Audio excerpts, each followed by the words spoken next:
Ruth chapter 4. Ruth enlists the help of Boaz, an honored landowner, to buy Naomi's land and give her an heir. After Boaz negotiates with relatives, Ruth and Boaz marry. Naomi holds the boy born in the name of her husband's family. This child becomes the grandfather of David. Meanwhile, Boaz went up to the town gate and sat down there just as the guardian redeemer he had mentioned came along. "Come over here, my friend, and sit down." So he went over and sat down. Boaz took 10 of the elders of the town and said, "Sit here," and they did so. Then he said to the guardian redeemer, "Naomi, who has come back from Moab, is selling the piece of land that belonged to our relative Elimelech. I thought I should bring the matter to your attention and suggest that you buy it in the presence of these seated here and in the presence of the elders of my people. If you will redeem it, do so. But if you will not, tell me, so I will know. For no one has the right to do it except you, and I am next in line." "I will redeem it." On the day you buy the land from Naomi, you also acquire Ruth the Moabite, the dead man's widow, in order to maintain the name of the dead with his property. "Then I cannot redeem it because I might endanger my own estate. You redeem it yourself. I cannot do it." Now in earlier times in Israel, for the redemption and transfer of property to become final, one party took off his sandal and gave it to the other. This was the method of legalizing transactions in Israel.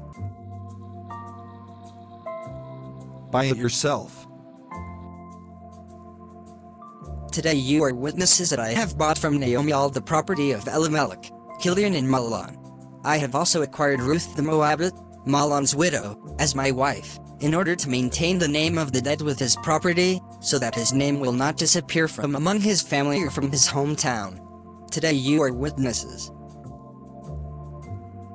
We are witnesses. May the Lord make the woman who is coming into your home like Rachel and Leah, who together built up the family of Israel. May you have standing in Ephrathah and be famous in Bethlehem. Through the offspring the Lord gives you by this young woman, may your family be like that of Perez, whom Tamar bore to Judah.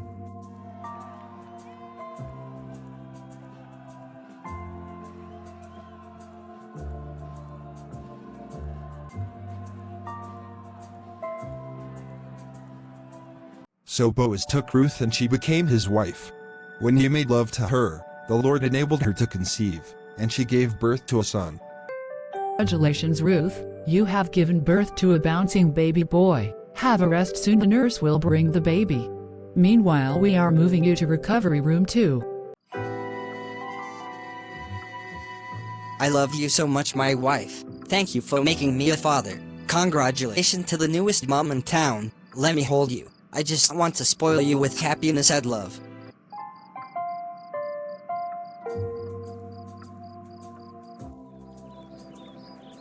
Praise be to the Lord, who this day has not left you without a guardian redeemer.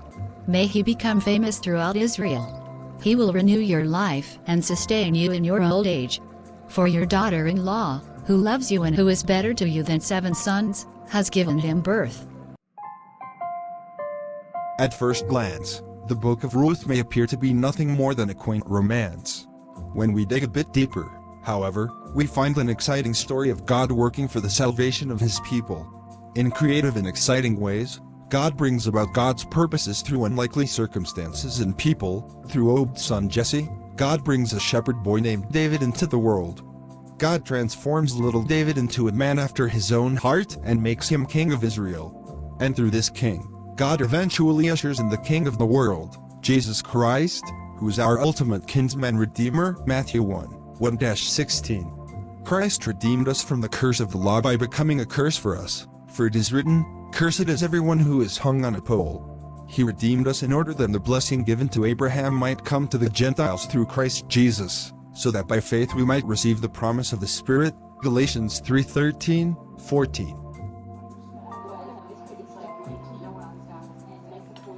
Baby, I love you so much. May God bless us and keep you for me. May you live long to declare the goodness of the Lord in the land of the living. Then Naomi took the child in her arms and cared for him. The women living there said, "Naomi has a son." And they named him Obed.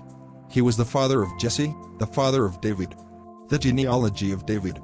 This, then, is the family line of Perez, Perez was the father of Hezron, Hezron the father of Ram, Ram the father of Amminadab, Amminadab the father of Nahshon, Nahshon the father of Salmon, Salmon the father of Boaz, Boaz the father of Obed, Obed the father of Jesse. The genealogy of David.